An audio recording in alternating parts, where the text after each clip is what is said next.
नमस्ते। वाद संवाद के इस खास विश्लेषण एपिसोड में आपका स्वागत है। हम अपनी डेली लाइफ में खासकर जब पॉलिटिक्स की बात आती है तो माइनॉरिटी के बारे में सुनते हैं। पर क्या कभी सोचा है कि माइनॉरिटी का मतलब क्या है? क्या जो लोग संख्या में कम है वे माइनॉरिटी हैं? कम का मतलब क्या? कितने कम? कितनी संख्या प्रतिशत को कम कहना चाहिए? 1%, 2%, 5% या फिर 10% या फिर जो भी 50% से कम है वे सब अल्पसंख्यक हैं। दूसरा, माइनॉरिटी किस इकाई की जनसंख्या के आधार पर होना चाहिए? जिले की जनसंख्या के आधार पर, राज्य की जनसंख्या के आधार पर या फिर पूरे देश की जनसंख्या के आधार पर? भारत में बड़े बड़े इतिहासकार हुए हैं, फिलोसफर्स हुए हैं, संविधान के जानकार हुए हैं, पर आजादी के 70-72 वर्षों बाद भी यह निर्णय नहीं हो सका कि सच में माइनॉरिटी किसे कहा जाना चाहिए। राष्ट्रीय स्तर पर और हर राज्य स्तर पर माइनॉरिटी कमीशंस हैं, पर अदालतों से लेकर संविधान विशेषज्ञों तक, इतिहासकारों से लेकर राजनेताओं तक कोई भी माइनॉरिटी को परिभाषित नहीं कर पाया है। योग्यता नहीं है या फिर नियत नहीं है, ये बड़ा प्रश्न है।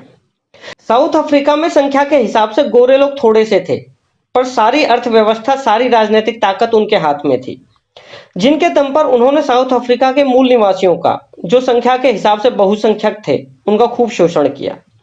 क्या उन गोरों को कम संख्या के चलते इस डेफिनेशन के हिसाब से साउथ अफ्रीका में अल्पसंख्यक माइनॉरिटी कहा जाना चाहिए था? जम्मू कश्मीर में मुसलमान 67% होकर भी वहां पर अल्पसंख्यक हैं। पंजाब में सिख 58% होकर भी पंजाब में अल्पसंख्यक हैं। पूरे नॉर्थ ईस्ट के राज्यों में, मणिपुर, अरुणाचल प्रदेश, मेघालय, मिजोरम, जहां पर क्रिश्चियंस बहुसंख्या में हैं, फिर भी उन्हें अल्पसंख्यक का दर्जा प्राप्त है। अल्पसंख्यकों को मिलने वाली सारी फैसिलिटीज इन्हीं के पास हैं और यह मजाक पूरे देश में चल रहा है।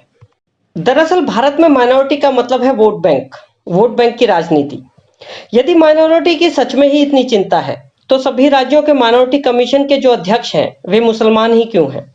या फिर इक्का दुक्का राज्यों में क्रिश्चियंस ही क्यों हैं? किसी भी राज्य में जैन, बौद्ध, पारसी या फिर सिख माइनॉरिटी कमीशन के अध्यक्ष क्यों नहीं है? ये कैसा न्याय है? अस्तित्व का खतरा किनको है? जो 15% से लेकर 40, 50, 60% तक हैं, या फिर वो बेचारे जो 2-3% हैं? यदि कोई एक स्पेसिफिक कल्चर अपने राज्य से अलग दूसरे राज्य में जाकर बस जाता है तो एक बार को माइनॉरिटी कहा जा सकता है, पर इसका मतलब ये नहीं कि बाहर से इंपोर्ट किए हुए अरेबिक कल्चर या फिर यूरोपीय कल्चर को मजहब के नाम पर पूरे देश में माइनॉरिटी का दर्जा दे दिया जाए। भारत में मुख्य तौर पर 7 धर्म हैं, पर हर स्तर पर, हर राज्य में केवल हिंदुओं को ही बहुसंख्यक घोषित किया हुआ है।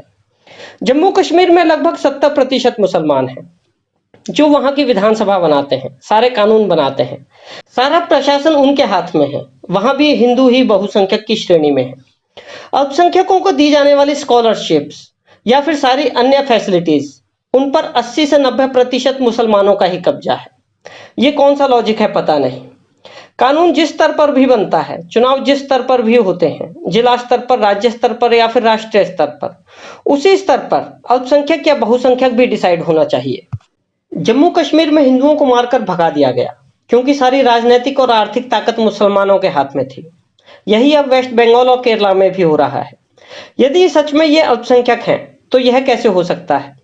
भारत की स्वतंत्रता से पहले 1946 में जो इलेक्शन हुए वे पाकिस्तान बनना चाहिए या फिर नहीं, इसी एजेंडा पर हुए।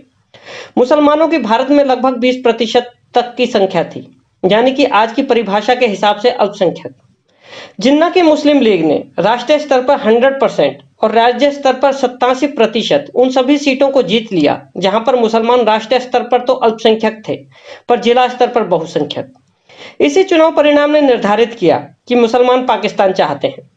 दंगे हुए, पाकिस्तान बना, 25 से 30 लाख लोगों की जान गई, पर टोटल 9 साढ़े 9 करोड़ अल्पसंख्यकों में से 3 साढ़े 3 करोड़ अल्पसंख्यक फिर से भारत में ही रह गए, जो अब लगभग 25 से 30 करोड़ हो गए हैं। टोटल जनसंख्या का 15 से 20% अब भी अल्पसंख्यक हैं, तब भी अल्पसंख्यक ही थे।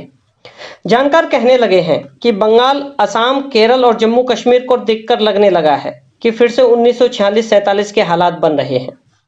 भारत में जिन्ना को आदर्श मानने वालों की अभी भी कमी नहीं है। यदि एक और पाकिस्तान की जल्दी ही डिमांड आने लगे तो हमें आश्चर्यचकित नहीं होना चाहिए।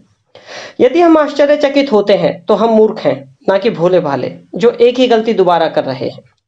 सच में माइनॉरिटी वो है जो हर स्तर पर, सामाजिक स्तर पर, आर्थिक स्तर पर और सबसे ज्यादा राजनीतिक स्तर पर कमजोर है। इतनी कमजोर जो चुनावों के परिणामों को प्रभावित नहीं कर सकती, जिसकी संख्या बढ़ने की बजाय घट रही है।